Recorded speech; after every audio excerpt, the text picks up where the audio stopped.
I'm 73 years old, from Syracuse, and I'm retired. Been retired 10 years. I worked for the post office, and before that I was a teacher for 10 years. I taught high school social studies, and I went to Oswego State, graduated in '66, so I'm very old. 6 or 7 months before I found out that I had cancer, my mother had it. And she went through the whole procedure, mastectomy, chemo, radiation, and whatnot. I wasn't necessarily thinking about me having it, but I knew it was in the family. I was having physicals every year, full hour and a half physical. About a month after my mother had finished up with her cancer, I found the lump in my breast. And initially I thought it was just a cyst. I had no pain. So I had my physical, and right at the end, I told my doctor, female doctor, I says, I have this lump. And she got the calipers out and measured it, and she says it was probably a cyst. A week later, I come back to do the blood work, and she had taken it upon herself to make an appointment to have a biopsy on the lump. It was just before Christmas. I was going to take the day to do my shopping and get everything done and then take the day off. And here now I had a schedule to go someplace at 4:30. But she said it was easy thing, you're going to be done very quickly, no problems. So I went. And I had another female surgeon, and we were talking, she was very young, and had a nice conversation, and she's going through all the statistics about female cancers are 99.5% female, only 0.5% for males. She says it's probably the cyst. Yeah. So the lump was right underneath my right nipple, and she said they froze it, put some Novocaine on it, and then she cut the nipple off. I'm sitting in a chair, like a doctor's chair. No pain, but it was still, I'm looking down and seeing the blood a little bit, so it made me squeamish, but her demeanor was very friendly, very nice, until she got it out. Then I saw the expression on her face. It just changed. Right away I knew that this was something more than a cyst. And she said, I can't tell you just by looking at it. I have to send it out. But I knew that she knew. That was a Wednesday. Friday, I got the phone call, you've got cancer. There's 13 lymph nodes that you can cut out. My mother had 11 out of 13 that were cancer. I had 8 out of 13. So it had started to spread pretty fast, and here I am just suffering with fatigue and no pain, nothing else other than this. It was very surprising, but so then I had the operation, and then chemo, then radiation, and 20 years later, here I am. So, so when I started my treatment, my mother had already finished her first round, and her second round hadn't started yet. But we went to some of the same places. My oncologist, hematologist was the same. And when I went in there for my chemo, they saw the name, Kuznetsov, because of an unusual name. And they said, well, we had someone here not too long ago. And I said, yeah, my mother. So they were surprised and whatever, but they were very good. Well, I was certainly nervous because I didn't expect this. And the one thing that helped was the fact that my mother had gone through with it, and she survived. She was suffering or dying or had died, then I would have been even more nervous. But the fact that she had been successful, I figured, well, I'll be successful too. And I kept then pressing the doctors, my oncologist, Dr. Maher. I know that they give you a number value, 1 through 4, 1 being the easy stuff, 4 being whatever. And I kept then pushing him to give me a number. Is it a 3? Is it a 4? Just what it is. And he said, oh, we don't give them numbers like that. We want you to think in terms of positive things. So if I have to give you numbers, this is a 2.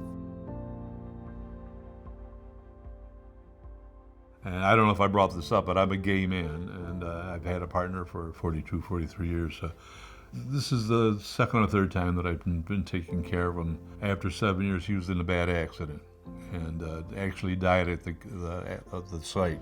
He was hit by a truck.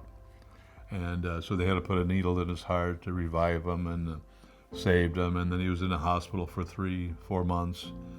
You know how your pelvis is like this. This was split. They had to put a bar in, and so I've been taking care, and since then his capability's been reduced. He can't work and this and that, so I've been the breadwinner, and so there's a period where he got better. They said all the bones that were broken and all this stuff would eventually become arthritic, and he would have more and more problems. And this is what he's having. So he can't get around very well. He's younger than me by 4 years, so he'll be 70, and I think next week. So basically, he's homebound, and I take care of him. When I was sick, that was a few years back, so he was able to help me out as much as he could. Not that I was incapacitated, but I was able to get some help from him. So since I took care of him, he takes care of me. It's a give and take thing back and forth. So that's what we've done. We've been there for each other. So I got along real well with my mother and father. I was very close to them. So when she got cancer, of course, you go through all those emotions. So when my mother finished up her first time, hers came back the second and finally the third time, so she died 4.5 years after the onset. With my mother having it than me, and then we had some other relations that had cancer, breast cancer, or other kinds of cancers. And she was concerned, as she's 9 years younger than me, but so apparently she had some kind of cancer in her uterus or whatever, but she was also concerned about the breast. And so she followed up and did whatever she had to do. So, and she's survived. She's around, so doing well.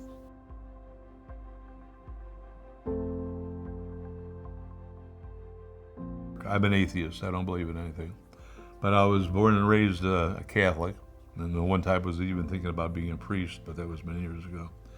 So all of a sudden, when I'm going through this, and with the prospects of dying, I had to rethink everything, and so I was thinking more about that than anything else. I said 53. I said that's a little bit too early to die. I mean, we all going to die. We're going to be there, but I thought if I could hang on, for another 10 or 20 years, that was basically what I was thinking of. That this is a little bit too early. My father had died by that point of diabetes.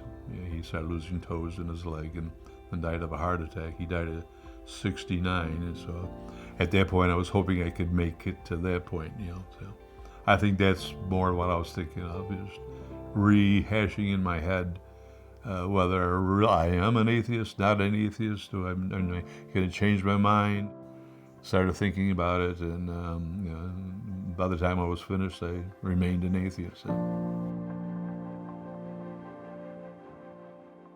4 years ago, problems with stones, kidney stones.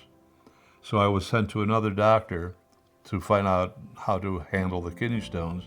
Prostate cancer, they gave me a test, and it came up positive. So there's a lot of false positives with them. So they gave it to me a second time. It came up positive a second time.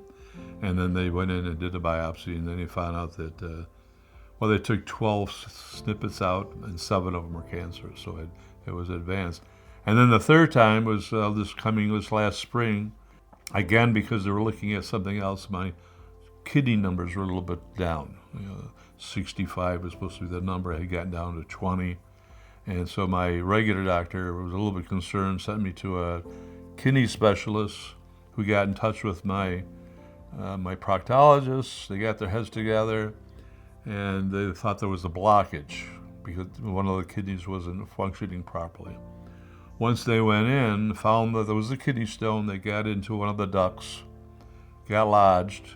They pulverized it, but once they got out, right next to it was some more cancer, new cancer, that had made the duct even thinner than usual. That's why the stone got stuck. So by looking for this, they found this, and so I've been lucky 3 times. Just the fact that I go to the doctors on a regular basis has probably saved me all 3 times. So if I hadn't, who knows? I wouldn't be here. Well, like I said, I've been in bar situations where I've heard people talk as, men don't get cancer, and And I'll say, oh, well, that's not the case. And there has been a few times where I've lifted my shirt and said, they took this off for nothing, then I want it back, And they're surprised, and then I explain to them what happened. And these are people that just don't know anything. They're young and they're inexperienced. So when you explain to them that it can happen, you give them the numbers, they'll listen to you. So there's been a few times where someone have got in touch with me and say, there's a gentleman who's going through this.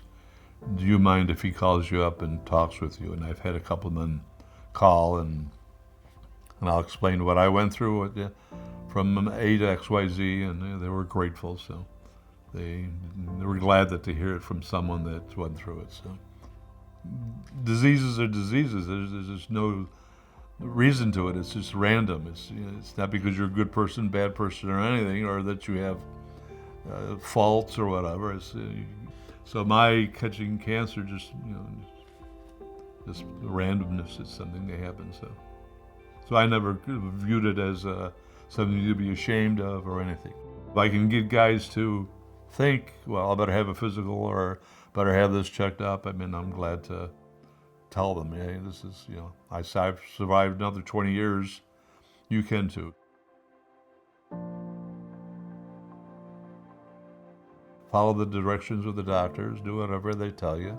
Feel confident that you're going to be successful, especially now with the science to beat it is expanding. And so if I got through this 20 years later, there's got to be more everything that they can do. Since there's so few males that are apparently involved or were willing to be involved, I wanted to do what I could do, my 2 cents, my 3 cents, and I don't have a problem being photographed. If someone wants to do it for a cause that's like this, you get people to know what's going on, that's perfectly fine with me. I'm not ashamed, and I'll help out whatever I can.